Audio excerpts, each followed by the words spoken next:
What's up, everybody? My name is Aaron, and welcome to the Mad Maker Studio, and welcome back for more Where the Water Tastes Like Wine. As always, let's check our map and get our bearings straight. We are making a beeline for Colorado. We've got one last new friend to meet, and then we're going to start chipping away until we get everyone's chapters 3 unlocked.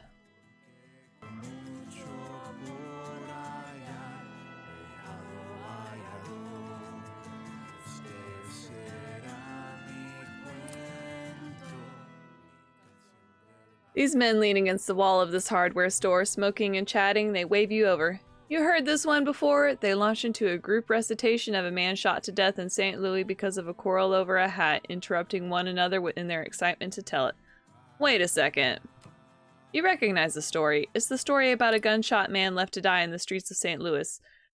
Someone's added to it in the meantime, though. What do you think? Asks one of the men, eyes bright. You think that really happened? Of course I do. Well, I'm not so sure myself, he replies, but dang, it sounds wild. Move on.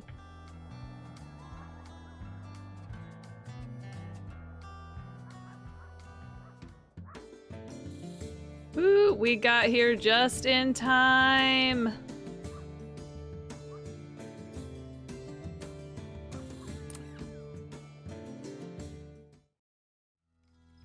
Ray. Howdy, stranger.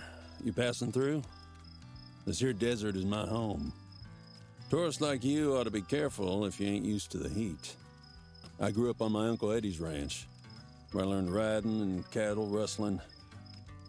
But it's government land now. Seems like all government land these days.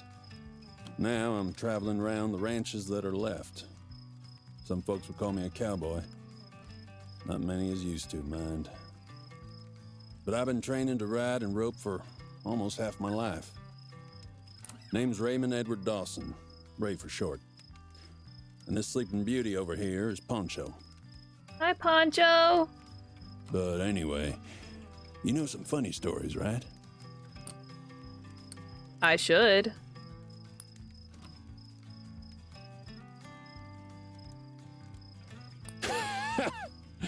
You're funny as hell, you know that? Joy? Well, nothing makes me happier than the desert. And that word, nothing, that's the key. Nothing in front or behind you for miles and miles. It's all yours. And not yours, all at the same time. You know? Yeah, bringing back the themes of what is freedom.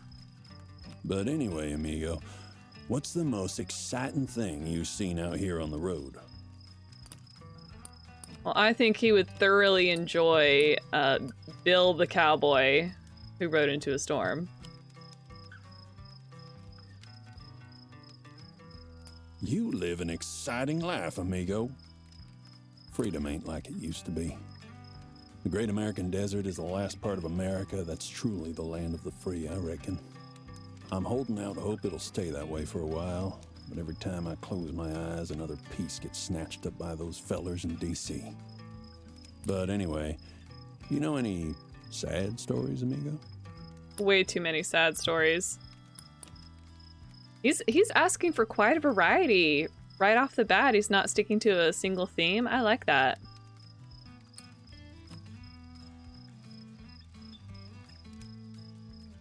Damn, amigo, that's sad as hell. I really felt that. Sad? I was sad to see the ranch go, yeah.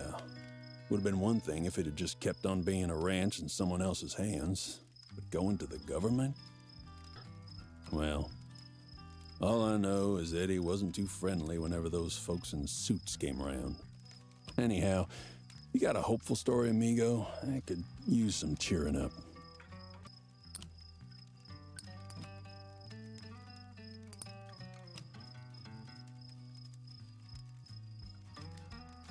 Huh. So, maybe it all works out. Good story, amigo. There's places out here so hot that nothing can live. But even so, there's nowhere I'd rather be. Yeah, and like I can't imagine living like out in a rural area. It would drive me nuts to not be near a highway or a hospital or a grocery store. But some people dig this lifestyle, and I mean, by all means, go for it. It's just not for me, but I can appreciate it. I think that's the point I was trying to make. I bet you've seen some really wild, exciting stuff out there, though. Tell me about it. Well, let's see what we got left for you, fella. Well, we've already got his eye fully open. I'm curious what kind of story this correlates to.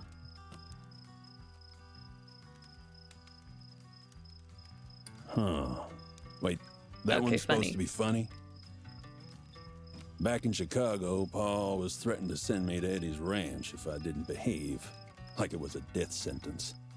It may not sound like luck, but Paul drinking himself to death meant I was free to come out here. Anyway, Uncle Eddie always said it's rude to keep on gabbing about yourself. So I'm headed out. Going up this way, staying off the road. Maybe. I'm not gotten quite a feel for his character yet. Or like I'm not connecting with him as quickly as I did some of the other characters right off the bat. I'll catch you later, amigo. Ooh, we did it. We have met all of our characters. Our sleep's filled back up. We've got no money. So I should probably hit a city. Yes, we've got all of our characters. Oh, no. Now we can start chipping away and further unearth what mysteries lie within this game.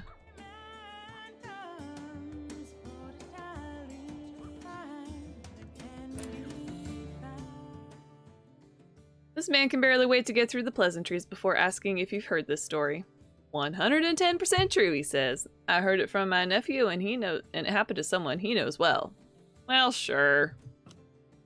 The man launches into his telling. It's polished. He's obviously done this many times before. He tells you the story of the Leatherman, whose ghost haunts Connecticut. You recognize the bones of it from your experience of the Leatherman's cave. It's been embellished in the interim, though. Listen to the tale. Afterwards, you thank the man and move onwards. You'll have to remember that version, even if it's not quite what happened. It's a good story. Move on.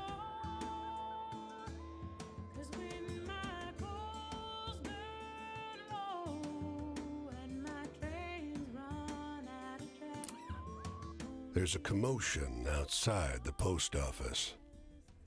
The crowd parts, and a middle-aged man comes leaping out onto the curb. "My daughter had a baby," he shouts. "She had a baby girl." Congratulations! In a fit of frantic excitement, he kicks over the post office box, knocks over a bench, and seizes you at random in a bear hug. "Somebody call my wife," he shouts over your shoulder.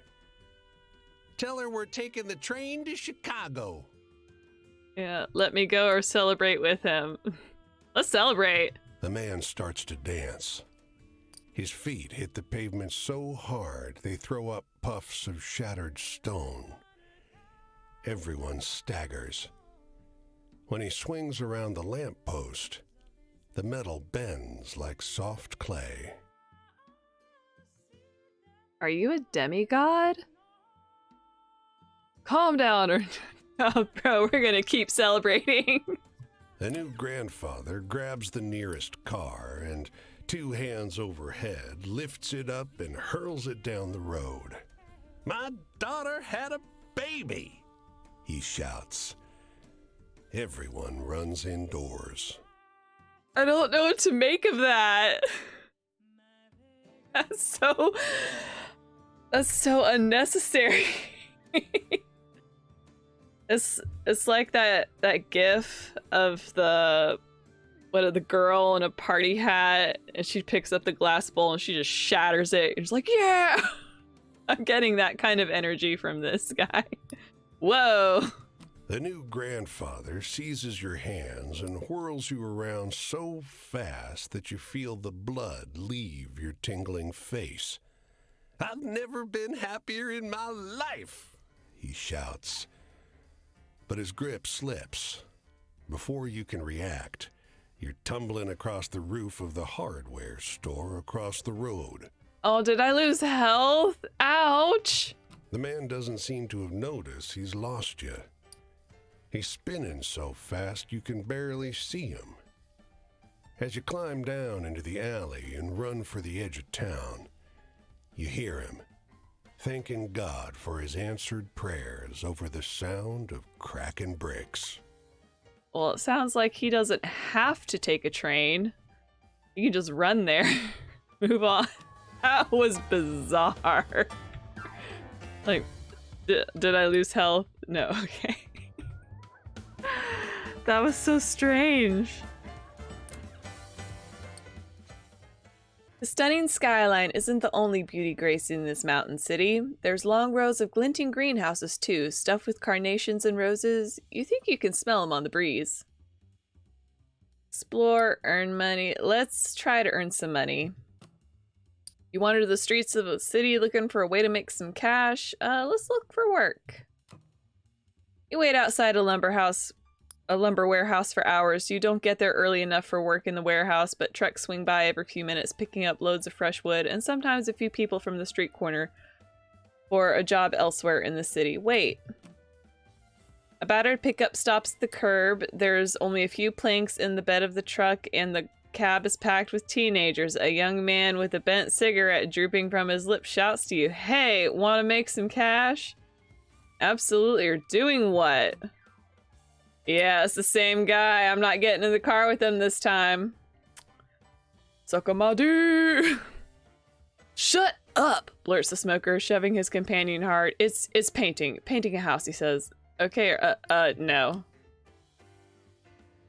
The boys in the truck start screaming a lot of really vile stuff. The driver, red-faced, stomps on the gas so hard that the flap on the back of the truck flops open and his 2x4 scatter all over the street. Dodged a bullet there, probably. Move on. Well, shoot. Well, at least I have my stats full up. And now that I know that the little X bubbles over some of the buildings scattered across are stat boosters, I feel a little bit more comfortable. Let's explore. Jagged sandstone rises above the lip of a hollow basin in the rock. A crowd is gathered in the foothills.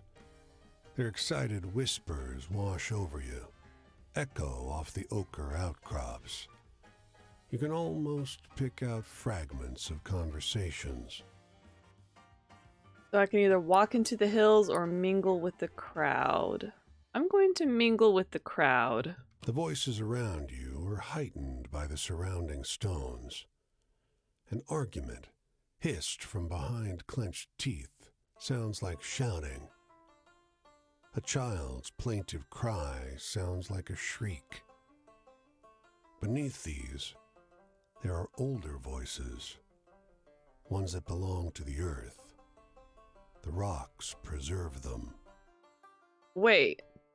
A woman steps forward. The crowd parts for her. She opens her mouth and begins to sing. A smoky, vibrant alto. The sound resonates in the basin, and the mountains join her in a reverberating round. Even after she finishes, the soft strains of music linger. Move on. Well, that sounded like a nice story. Well, we can't afford anything. We don't really need to, but let's see what they got in the store. Rocky Mountain oysters, root beer, cola, or PB&J. Man, a root beer sounds really good right now. I haven't had one in so long. All right. This is where we formulate our plan. Where to next? I think that's Rocio. Let's go see Rocio. We're close by.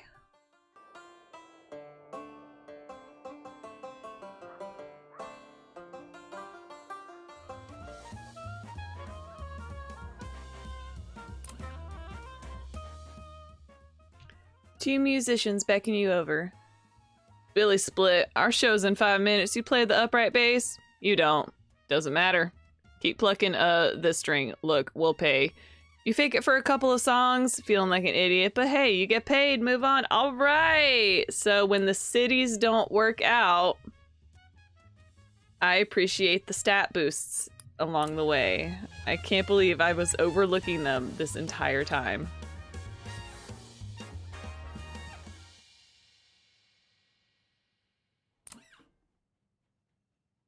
The policeman in the truck on this corner is having a pretty wild argument with someone on the other end of the radio. No, he keeps saying, no way. You listen in as the man on the radio finishes a wild story about a black-winged death taking the soul of a drunkard. Wait a second. I swear this is what happened, the cop over the radio insists. That's when it clicks. You know the story. It's a stranger version of the story of the whippoorwill watching for death, but with some bits left out or replaced. Ain't true, the cop in the truck says. If only he knew. Move on.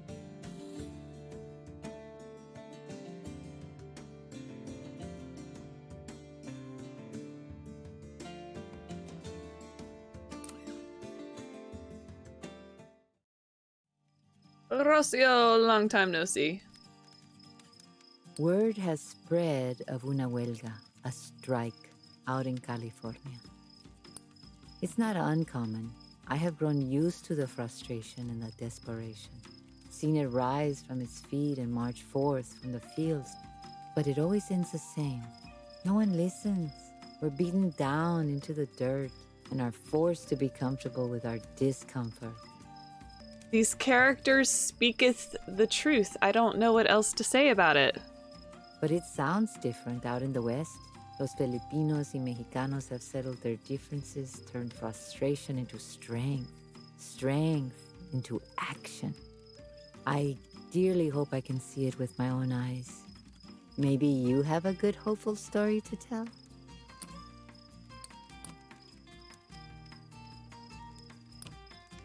I'm learning. Once I figure out what genre a story is in, I'm going to exhaust it as much as I can because I really want to stay on track with keeping these characters like on sort of an even playing field.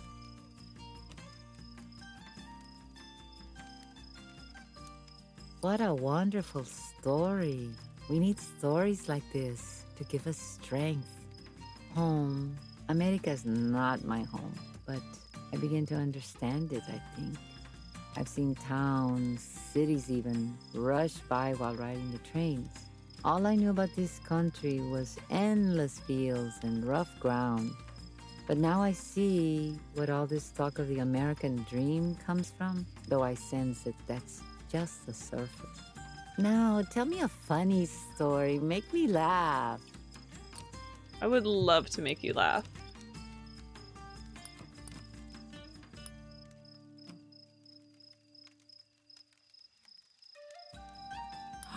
Oh, how funny! Thank you. It is not often that I can laugh. Joy. I remember a time of joy. Back in Ecuador, me and my cousins used to play a game where we pretended to be stuck in a forest full of lions, bears, and tigers. We'd dash across El Jardín, the garden, screaming and shouting so loud that the neighbors couldn't help but chuckle at us. I find it hard not to laugh about it as well now that I look back. Do you know anything funny? Anything I can write home about to mijo?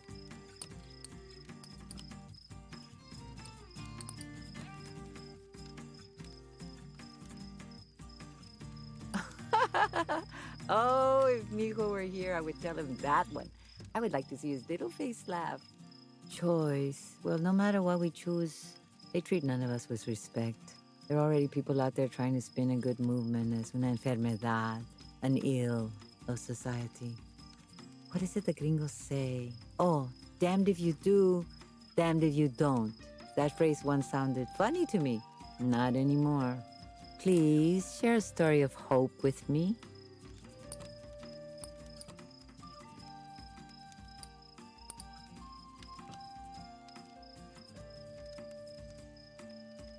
What a good story. I will remember it for a while. I know. Luck. My luck has been good. I met with a Guatemalteco, a Guatemalan a few miles back. He gave me a bit of money and offered me shelter for the night in his home. I was stunned.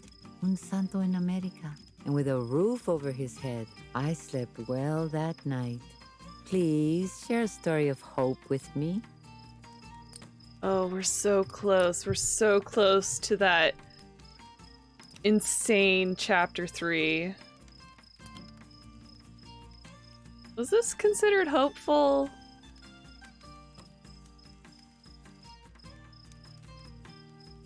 What a wonderful story. We need stories like this to give us strength. My family. I'm thinking of sending a letter to Ana Maria when I get to California. She's the closest thing to family I have now. I'll ask about my son, the house, her health. Oh, so much to ask. El calor feels so intense. Though I'm not sure if it's the weather anymore. I'm not suffocated by it. It's not just heat, it's warmth, reassurance. Can you feel it? And he's giving me vibes where maybe his chapter 3 he'll have a more hopeful image conjured around him. I don't know. I just need, again, I need to stop speculating and play the freaking game. Because it is a banging game. I will follow it. This way, to the west. If you go that way, look for me. I hope we can share together in what we find out there. You're a good dude, Rocio.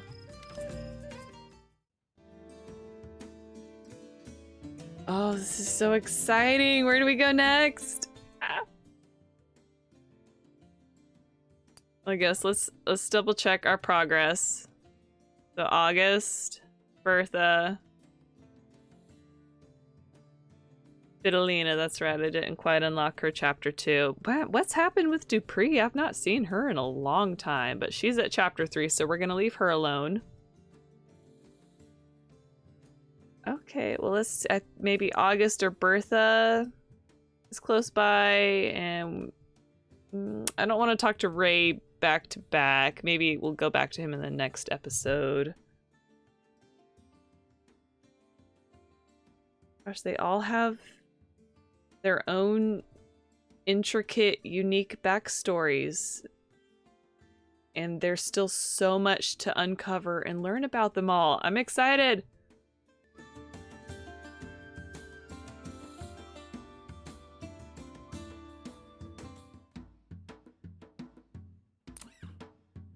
This boy is capable of some intimidating eye contact.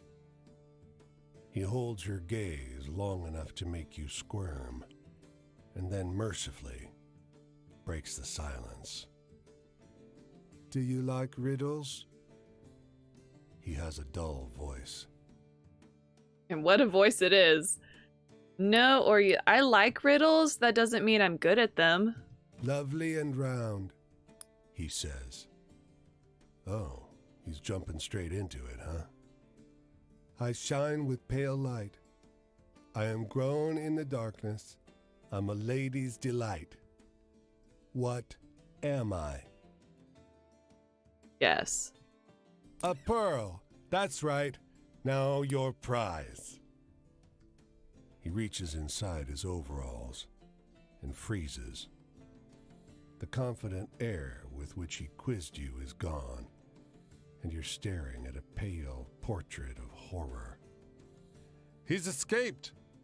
The boy screams at you. Run! What escaped that fit inside your pocket that you are terrified of now? I don't like that.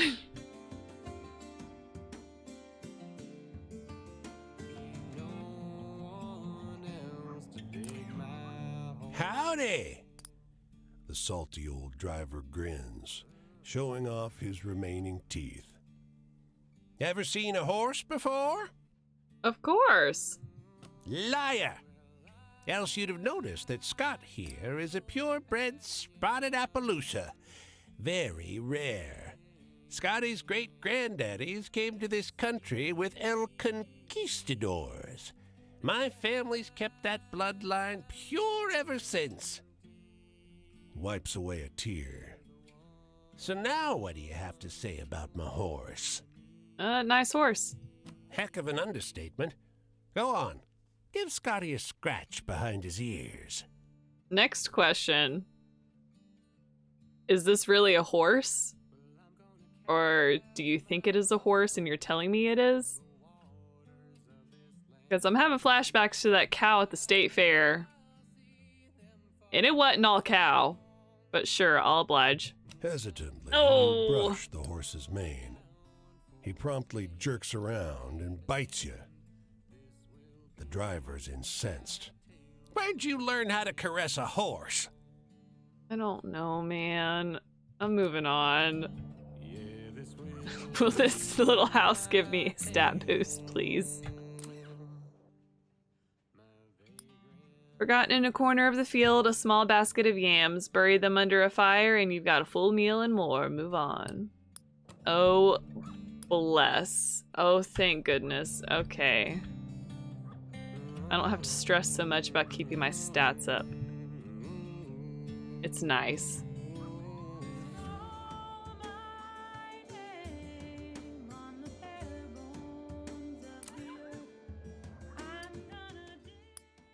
Oh, we can't earn money. Okay, so these are one-off opportunities. Okay, I forget which city when I went back to and said, oh, you can come back and earn money. No, you can't.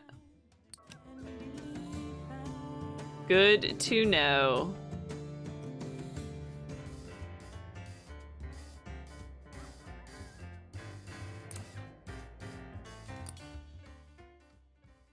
Okay, I don't think there's a campfire anywhere nearby, so I can get iced coffee or cola. I really want a root beer right now. We don't have any, and it's too late for me to go to the store, so I'm gonna get a cola in-game and live vicariously through that.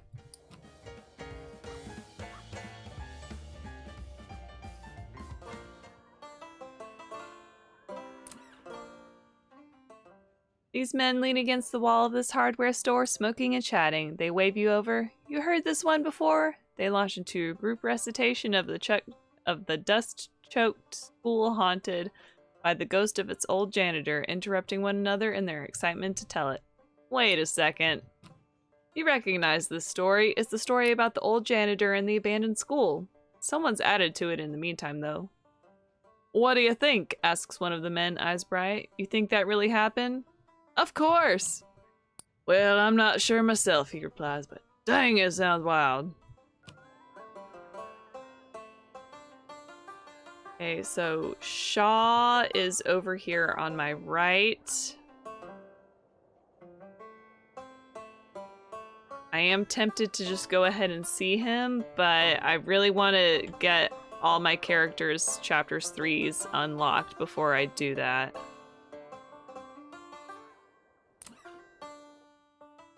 You share this bus stop with an old man who shifts from foot to foot, thumbing his suspenders and watching the passing traffic with anxious focus. Hey, he blurts, suddenly turned towards you. Want to hear a good story? Sure.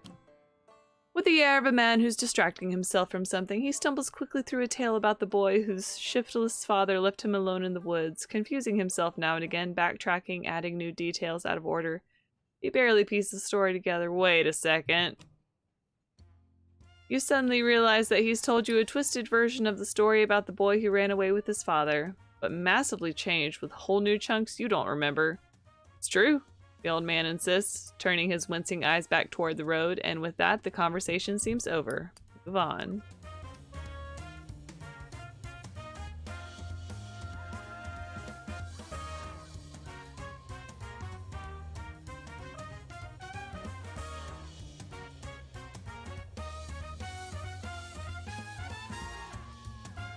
What's going to be really hard down the line is when we start visiting characters and then we forget, like I'll forget what I've already told them and I'll forget to swap stories out.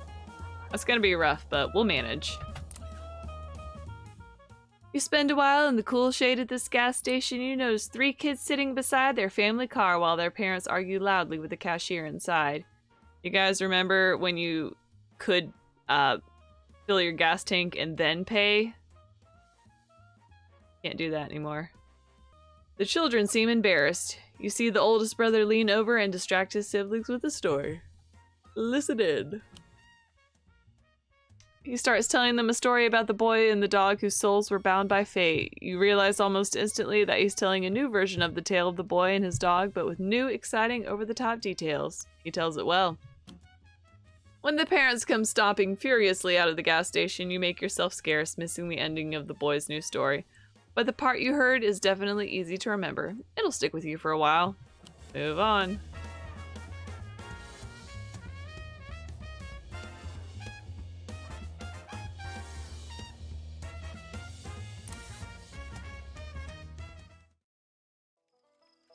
All right, Quinn. Huh, look at you. Well, I didn't know if we'd meet again, but I'm glad we did. Set yourself down here with me and Cass and Flip. Need a drink of water? Need to warm up? Oh, he's getting real friendly now. Still trying to see much of this country as I can. Folks I meet are sometimes kind, sometimes mean, and sometimes still perplex me. But all of them beats the folks I left behind. How about you? Seen anyone interesting since we last met? I want to hear a story about ghosts or murderers or something. Scary stuff. Classic Quinn.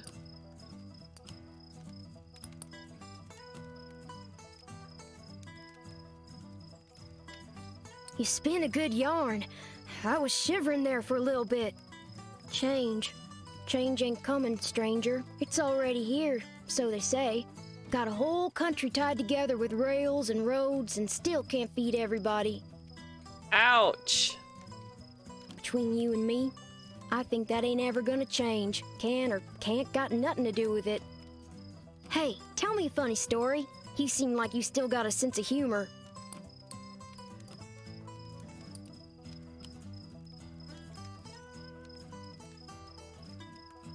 That was a chuckle to be sure.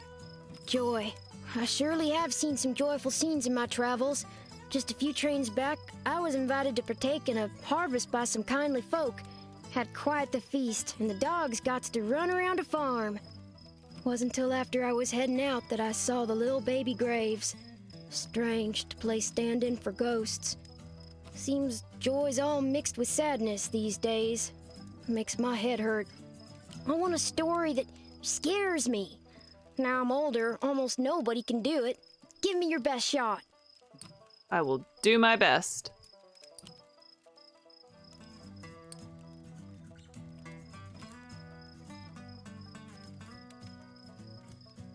Wow, that's the stuff, stranger.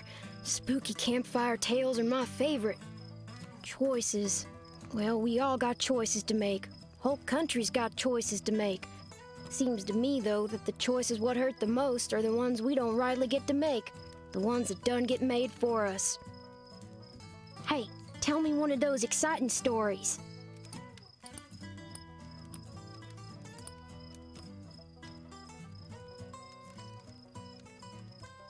Well, that was something. You spin a good yarn. Travel, yeah. I want to see it all. The whole world. My brother used to read me stories of Jules Verne, of rich folks traveling around the world, and all for a lousy bet. It didn't sit right with me that folk with all the coin in their purse should also keep the world in their back pocket. I aim to grab a little piece for myself. I want to hear one of them venturing tales. Got any? Okay, we've got his eye fully open, and there's a couple of stories I'm not quite sure what genre they're in. So I'm gonna go for it. I don't think I've told anyone about the VW bus, and I'm not quite sure where that fits in, so let's tell that one. Whoa, quite a story, stranger. Okay. Huh, the future. I suppose I'll just keep heading west. California sounds mighty fine, and most everyone is heading that way anyhow. Aw, heck, the night's over already. I sure enjoyed talking to you, but I gotta get on. I think I'll see what's happening up the road. Good luck, Quinn. Sometimes I surely do wonder what'll become of this land. Folks have been chasing the dream of tying it up for so long. Now they got their wish. Things are worse than ever.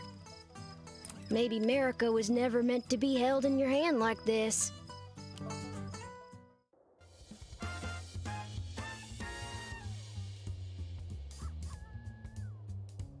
I feel like we accomplished a lot today. So I'm gonna go ahead and end this episode of Where the Water Tastes Like Wine here. Thank you so much for joining me. Please leave a like, comment, and subscribe if you haven't already. And as always, I hope to see you next time. Bye!